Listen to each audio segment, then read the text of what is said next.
Passionnés créateurs, bonjour à vous. On se retrouve aujourd'hui pour une nouvelle vidéo qui va tout simplement célébrer un petit peu l'automne qui va arriver le 23 septembre il me semble. Donc ça va arriver très très vite et comme j'adore cette saison, j'ai décidé de vous réaliser cette petite carte sur ce thème. Je tiens aussi à vous remercier pour tous les gentils messages que vous avez mis sous la publication du fait que j'étais en retard pour la publication de cette vidéo. Il est vrai que je n'avais pas beaucoup dormi cette nuit-là et j'étais très fatiguée. Je ne me sentais vraiment pas de faire une création. Souvent quand je suis fatiguée, j'ai deux mains gauches, donc c'est vraiment pas le moment de faire des créations. Et c'est pour cela que j'ai préféré reporter. Donc vraiment, merci beaucoup pour ces gentils messages. Pour en revenir à la création, nous avons ici une carte très automnale avec un petit message « Vive l'automne » avec plein de petites décorations, aussi bien de la distress que des découpes. On a à l'intérieur beaucoup de décorations distress et découpes aussi, toujours sur un thème très automnal. C'est une création vraiment très simple à reproduire. La seule difficulté, on va dire, sur le programme, c'est de réaliser les petits champignons. Même si je vais essayer de faire cette partie du tutoriel en temps réel, je verrai si ça prend trop de temps ou non. Mais dans l'idée, je vais vous apprendre à reproduire ces petits champignons très facilement. On se retrouve de suite pour le matériel et le tutoriel.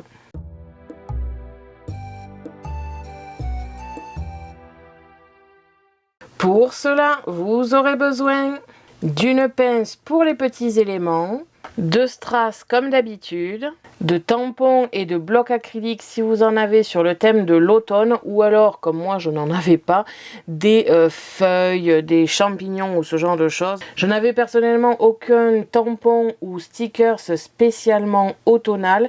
J'ai beaucoup de choses d'Halloween et autres thèmes, mais c'est vrai que l'automne simplement je n'en ai pas. Donc j'ai fait avec ce que j'avais, des feuilles qui ne sont pas forcément automnales, et j'avais un tampon champignon que j'ai pu utiliser, une encre noire, les Distress Oxide Carved Pumpkin, Ground Espresso et enfin Black Suit, la petite brosse Nelly Choice, de la colle. Dans cette vidéo, j'ai utilisé essentiellement le flacon de précision et pour les plus gros collages, le dérouleur scotch. Du papier scrap, si possible aux couleurs automnales, marron, orange, noir, ce genre de couleurs-là. Vous pouvez ajouter un tout petit peu de vert si vous voulez faire le début de l'automne. Et enfin les essentiels Scan & Cut, c'est-à-dire la Scan & Cut, le support de lame et la lame standard ou auto-ajustable comme ici, le support à stylo petit diamètre avec les feutres Arteza et j'ai choisi une couleur plutôt marron. Et enfin le support adhésif standard. On se retrouve de suite pour le tutoriel.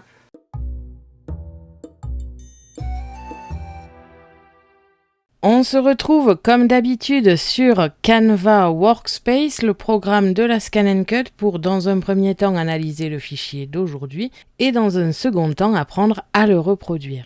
Sachez tout de même que je suis sur la version 2.5 et non la version 2.6. Il peut y avoir des différences. Là, pour le coup, je ne pense pas trop avec les modèles que l'on va faire aujourd'hui. Mais voilà, dans l'idée, ça peut créer des différences. N'oubliez pas non plus que je mets en téléchargement gratuit sur mon blog le fichier FCM pour que vous puissiez reproduire cette carte.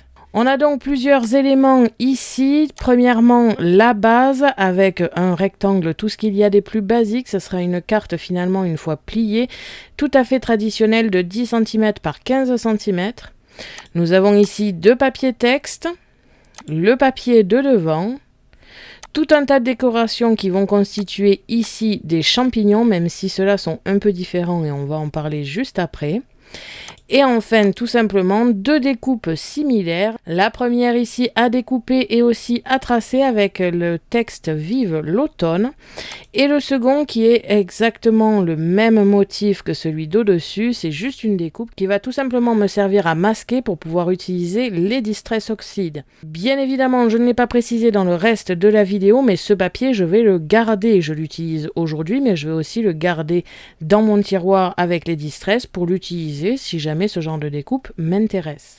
C'est une carte très très simple à réaliser. Au niveau des découpes ici de la carte en elle-même, comme vous allez le voir ensuite dans l'accéléré, c'est vraiment pas compliqué. Et en ce qui concerne la petite difficulté, c'est réaliser ici des petits champignons car il y aura obligation d'utiliser les courbes pour le coup. Par contre, si vous débutez, je vous conseillerais de ne faire que celui-ci tout simplement parce qu'il est plus simple à réaliser. Il demande un petit peu moins de retouches de courbes comparé à celui-ci. Je vais aussi vous laisser sur le modèle les deux petits champignons que j'avais créés à la base avec des petites découpes de cercles qui, avec le papier d'en dessous, fera tout simplement blanc comme vous pouvez le voir ici. Je vous ai laissé ces découpes là tout simplement parce que personnellement, j'ai trouvé des papiers rouges qui avaient des traits blancs et que ça me convenait totalement. Si vous en avez, vous pouvez très bien utiliser le modèle que j'ai décomposé ici. Ça ne gênera absolument pas. Cependant, si vous n'avez que des papiers rouges, vous pouvez utiliser ces deux modèles qui ont des petits trous pour créer l'effet blanc que j'ai moi-même sur mon papier. Ces découpes ici sont groupées tout simplement, vous avez deux groupes avec toutes les découpes à l'intérieur, donc ici il n'y en a que deux et ici il y en a un petit peu plus. Il suffira juste si vous souhaitez les utiliser de les dégrouper pour séparer tous les modèles et les motifs et surtout les couleurs qui ne vont pas ensemble. Donc voilà un petit peu ce que l'on va faire aujourd'hui. On va de suite passer en accéléré et donc c'est parti!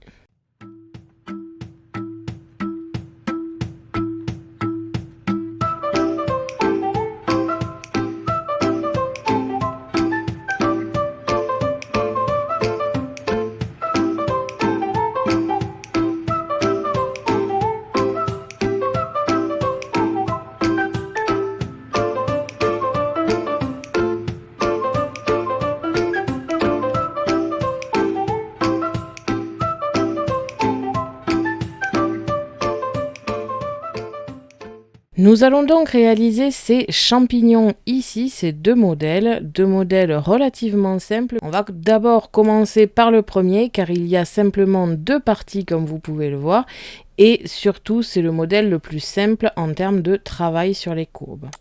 On va tout d'abord venir dans les formes récupérer un demi-cercle. En ce qui concerne la tige, on pourra la faire ensuite avec le point par point. Je vais d'abord, premièrement, aplatir un petit peu le demi-cercle pour pas qu'il soit aussi bombé. Et au niveau de la taille, pour l'instant, je vais le laisser comme ceci. Je vais d'abord faire ma forme ici.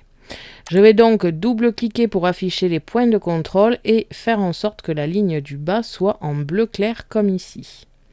Je vais ensuite le transformer en courbe et enlever les poignées symétriques. Je vais tout simplement venir ajouter un petit peu de courbe à ce demi-cercle pour avoir un effet un petit peu bombé en bas. Pas de trop, il ne faut pas que ce soit non plus un demi-cercle en bas, mais il faut que ce soit un peu bombé comme ici. Une fois cette partie terminée, vous allez tout simplement pouvoir choisir un petit peu la forme finale. Donc là, je vais juste resserrer un peu la largeur pour avoir un bombé un petit peu plus prononcé en haut, comme ceci. Ici, ça me convient très très bien. Bien sûr, il ne s'agit pas de la même taille, c'est en grand pour l'instant, mais je pourrais le diminuer après l'avoir créé. Je vais venir dupliquer cette forme, comme ça j'ai mon modèle de chapeau rouge qui sera prêt pour les petites modifications à rajouter. Je vais passer en point par point, donc je vais aller ici dans Tracer, P, le raccourci clavier, et je vais venir faire une forme tout à fait normale, on va dire un petit peu large en bas et plus petite en haut. Je dois bien cliquer sur le premier point pour refermer ma forme. Je double-clique, je sélectionne tous mes points et je viens ici les mettre en courbe pour pouvoir faire mes modifications tranquillement. Et je vais venir tout simplement faire une décoration qui me plaît bien. Donc là déjà, je vais commencer par arrondir un peu le bas. Je vais faire quelque chose de plutôt bombé en bas. Et je vais venir faire quelque chose de beaucoup plus fin en haut, comme ceci. Une fois que le modèle me plaît au niveau de la forme, je vais pouvoir tout simplement fusionner les deux. Parce que tout simplement, un vrai champignon ne sera jamais totalement centré. Ça n'existe pas et c'est totalement normal. Une fois que le modèle ici vous plaît, vous fusionnez comme ceci. Et nous avons notre base qui sera, elle, blanche lorsque vous allez choisir votre papier. On va venir prendre le dessus qui lui sera rouge. Je le mets au-dessus dans les couches pour visualiser ce que ça va donner. Si vous avez des papiers avec des petits pois blancs, si vous avez des papiers avec des petits traits blancs, avec un fond rouge évidemment, alors vous n'êtes pas obligé d'aller plus loin que la partie que je viens de faire ici. Par contre, si vous n'avez que des papiers rouges unis, il va falloir ajouter un petit peu de décoration à tout ça. Vous pouvez utiliser des feutres blancs et dessiner par-dessus si vous n'avez pas envie de vous prendre la tête avec ces découpes. Ou alors, vous allez tout simplement prendre un cercle ici, tout simplement, le diminuer un petit peu. Je vais dupliquer cette forme plusieurs fois et le poser de manière aléatoire. Je le duplique une seconde fois, mais cette fois-ci, je diminue un petit peu la taille et je viens dupliquer et positionner mes points là où ça me plaît. Une fois que le modèle vous plaît bien, vous sélectionnez la totalité et vous allez tout simplement diviser ce projet. Je viens ici désélectionner le chapeau en lui-même pour ne garder que les points qui sont en trop et que je vais pouvoir donc supprimer comme je viens de le faire. Maintenant que c'est en rouge, on voit bien que les trous sont bien creusés et non pas au-dessus. Je le positionne au-dessus pour que le modèle soit bon. Je viens ici le mettre centré et au plus haut et je groupe. Et j'ai ici mon premier modèle de champignon. Vous pouvez à partir de maintenant diminuer la taille du tout, du bloc en lui-même et pas seulement d'un des éléments, sinon ça va un petit peu poser problème pour que le chapeau ou le champignon soit à la même taille. Vous pouvez aussi le dupliquer pour en avoir plusieurs de tailles différentes. Vous pouvez le dupliquer et surtout l'inverser, comme ça il n'est pas dans le même sens et ça peut créer un peu de différence. Pour le second modèle ici, nous allons faire quelque chose d'un petit peu plus travaillé. Nous allons faire toute cette forme avec le point par point. On va utiliser aucune forme de canevas. Je prends ici le point par point, je viens d'abord faire mon chapeau. Pour l'instant, ça ressemble à un triangle, mais c'est totalement normal. Et ensuite, nous viendrons faire le dessous et ici la tige, tout simplement. Donc au niveau du chapeau, c'est pareil. Je sélectionne tous mes points pour les mettre en courbe. Faites attention que les poignées symétriques soient toujours désélectionnées.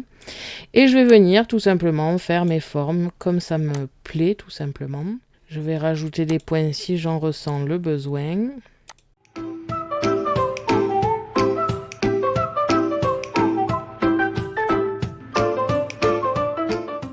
Je réalise ici une courbe en bas. Je vais enlever un petit peu l'angle qu'il y a à droite et à gauche pour que ce ne soit pas totalement un angle droit. Je vais venir ici diminuer un peu cette forme au niveau de la largeur et modifier ce qui ne me plaît pas, comme ceci par exemple. Je vais venir un petit peu diminuer la courbe. Je vais me servir des points existants à droite et à gauche. Et je vais faire un même triangle, cette fois-ci vers le bas.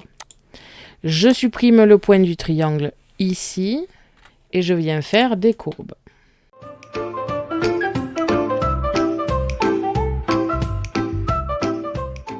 Comme ceci, quand ça vous plaît bien. Je vais ici un petit peu diminuer, sinon c'est un peu bizarre je trouve. Voilà, je vais venir tout simplement diminuer un peu ma forme, comme ceci. L'aplatir peut-être un petit peu. Donc là, je règle un petit peu les dernières finitions. Je vais venir dupliquer cette forme et je vais la fusionner. Ici, nous aurons notre base sur laquelle nous allons positionner toutes nos formes. Je viens ici dupliquer une nouvelle fois et je vais cette fois-ci diviser. Je vais faire en sorte que la partie du centre et la partie haute soient fusionnées, car c'est le haut, et la partie basse, elle, sera parfaitement positionnée comme ceci. Cette partie sera donc rouge et cette partie sera beige. Je peux maintenant supprimer les formes que j'ai utilisées pour dupliquer. Je peux positionner ma forme au-dessus. Et on va pouvoir réaliser le pied. Pour cela, je vais tout simplement faire encore une fois une forme assez rectangulaire. Je vais venir double-cliquer pour faire afficher les points, tous les sélectionner et les mettre en courbe. Et à partir de là, encore une fois, c'est selon ce que vous avez envie d'avoir comme forme de pied.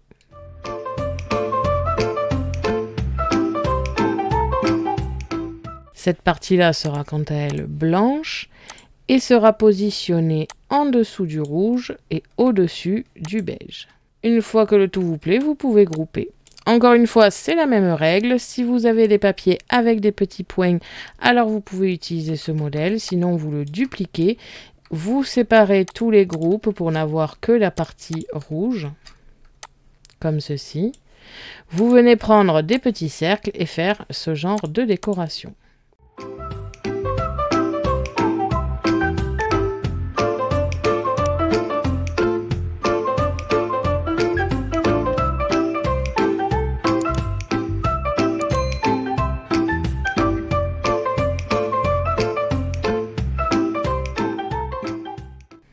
Quand ça vous plaît, vous venez prendre la totalité, vous venez diviser, vous désélectionnez la partie chapeau, vous supprimez les petits cercles et vous remettez une couleur rouge. Encore une fois, les couleurs, c'est juste pour vous sur le programme pour vérifier que le modèle vous plaît bien.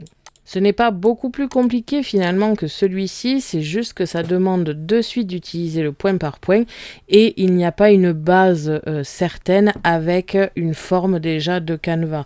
Ce qui fait que ça sera en principe impossible d'à chaque fois reproduire le même modèle.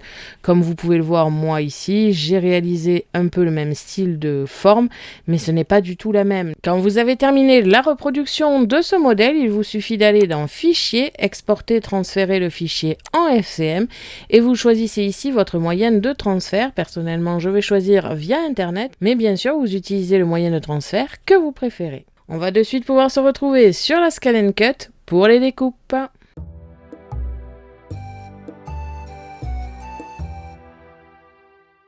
On se retrouve comme d'habitude sur la Scan & Cut. Je vais aller dans Récupération de données via le Wi-Fi pour ma part. Bien sûr, vous choisissez le moyen de transfert que vous désirez. Je viens ici récupérer mon modèle et on va pouvoir commencer les découpes. Et donc, c'est parti!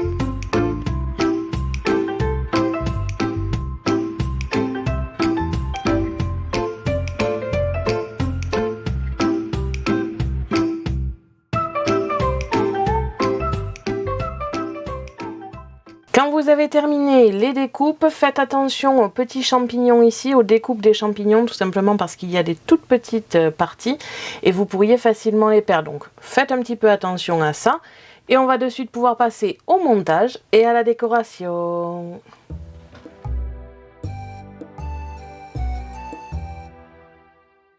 Vous devez donc obtenir tous ces éléments, c'est-à-dire la base de notre carte. Ici, c'est une carte toute simple pliée en deux. Je vais donc le faire maintenant. Nous avons ensuite deux papiers texte que j'ai découpés dans un papier gris. Je ne sais pas si je vais pas rajouter un peu des encres Distress par-dessus pour ajouter une couleur un petit peu plus chaude et plus automnale du coup. Le devant de la carte que j'ai découpé dans le papier bois que m'avait ramené mon frère de son boulot. Deux étiquettes ici, la première avec l'écriture Vive l'automne comme ceci, découpée dans un papier on va dire un petit peu coloré mais j'avais pas forcément besoin de couleur, je vais de toute façon un petit peu retoucher avec les encres Distress et le deuxième modèle ici va juste me servir à faire de la couleur sur le papier de devant. Et enfin, pour éviter de les abîmer, je ne vais pas les prendre dans ma main, mais nous avons toutes les parties de champignons. Je vais vous montrer les exemplaires les plus gros. Nous avons ici la base du champignon dans un papier plutôt blanc-gris, avec le dessus rouge et des petits traits blancs. Et enfin, pour le second modèle, nous avons ici la base. Par-dessus, nous venons y mettre tout simplement la partie rouge. Ensuite, nous venons y mettre la tige comme ceci. On vient placer le dessous du chapeau. D'ailleurs, après réflexion, la tige va aller au-dessus comme ceci. Donc voilà, à réaliser sur ce modèle et les plus petits. En sachant que certains vont aller derrière la petite étiquette ici. Et je vais en garder deux qui vont aller à l'intérieur, à côté du papier texte, pour rappeler un petit peu la décoration, tout simplement. Comme je vais en avoir besoin, je prends les petites brosses de chez Nelly Choice et je vais prendre les Distress, toujours dans des couleurs plutôt chaudes. Je me suis préparé ici un papier de chez Action, il me semble bien, avec des décorations très automnales comme les champignons et compagnie. Donc je me les garde de côté. Je ne sais pas si je vais les utiliser, mais voilà, dans l'idée, je me tiens prête à les découper. Et enfin, la dernière chose que je me suis préparée, ce sont des tampons pour pouvoir faire de la décoration en plus. Je me suis donc préparé tous ces éléments. Je vais attaquer le montage en accéléré car c'est vraiment très simple. On va venir coller les papiers à l'intérieur. Avant, je réaliserai peut-être la coloration pour pas salir, on va dire, le papier base. Je vais réaliser la même chose avec le papier de devant. Ici, l'étiquette Vive l'automne et les petits champignons à coller. Il n'y a pas grand chose de bien compliqué. Après, il s'agira surtout de composition et de décoration. On va donc pouvoir y aller et c'est parti!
Donc voilà, une fois la création terminée, ce que l'on obtient, on a ici sur le devant quelque chose de très très automnal avec le papier bois qui donne un aspect un petit peu forêt. La couleur ici, alors je ne sais pas si ça va se voir à la caméra, si vous le voyez bien en principe. Le fait d'avoir donné de la couleur marron, je trouve que ça fait vraiment ressortir le bois, le papier bois. C'est vrai que comme c'est du papier blanc, personnellement à l'œil nu, je le vois d'ici. Mais c'est vrai qu'à la caméra, avec les lumières, on a tendance à croire que c'est un papier tout à fait lisse et blanc. Mais voilà, dans l'idée, à l'œil nu, on voit quand même que c'est du papier bois, mais le fait de donner de la couleur, ça fait vraiment ressortir tous les traits, c'est trop joli. Donc on a ici la petite étiquette Vive l'automne qui est en épaisseur. Alors j'ai utilisé les mousses adhésives Action que j'ai gardées, qui sont sèches et qui ne peuvent plus s'utiliser, mais je les ai gardées car avec de la colle ça passe bien. Et là en ce moment je n'ai plus de mousse adhésive, il va falloir que j'en rachète. Donc voilà, je fais avec les moyennes du bord, mais dans l'idée je conseille vraiment pas les mousses adhésives d'Action parce qu'elles se décollent au bout de 3 jours. Donc c'est pas le top, mais voilà. Voilà, avec de la colle, ça passe, ça demande juste un petit peu plus de boulot. Donc j'ai rajouté, comme vous avez pu le voir, des tampons avec de l'encre noire, des petits tampons champignons, feuilles et compagnie. J'ai rajouté 3 champignons ici que j'ai réalisés avec la Scan & Cut, que je trouve vraiment trop jolis. J'ai mis tout un tas de strass ici dans l'angle, des strass blancs pour pas trop que ça prenne le dessus sur le papier bois, mais en même temps que ça rajoute un petit peu de bling bling, tout simplement. Donc le devant est très très facile à faire, ça demande juste un petit peu de temps de bien colorer, d'avoir un résultat qui vous plaît. Et avec l'épaisseur, je trouve que ça rajoute un petit espace ici, sinon ça serait dommage, on ne le verrait pas. Vous pouvez aussi directement écrire sur le papier blanc si c'est pas du papier bois. Moi j'ai préféré faire une étiquette au-dessus, car le papier bois j'avais envie de l'utiliser, mais pour écrire dessus c'est pas toujours facile. D'ailleurs pour les tampons c'est pas le top non plus, mais je trouve que ça passe bien. On ne les voit pas trop les tampons, mais c'est justement le résultat que je souhaitais. Pour l'intérieur, j'ai donc coloré les papiers qui étaient plutôt gris froid pour rajouter un petit peu de chaleur et aller dans le ton des couleurs de l'automne.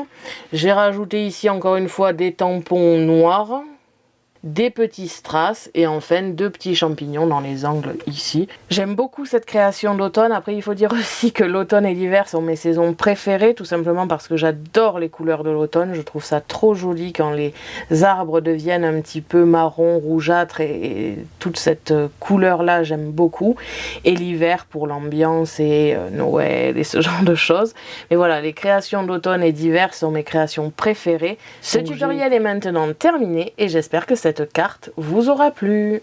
Merci à tous d'avoir regardé ma vidéo. N'hésitez pas à me poser des questions ainsi qu'à me dire en commentaire ce que vous avez pensé de cette création.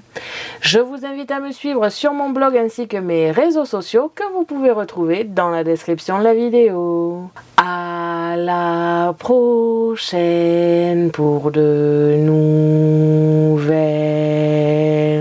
créations.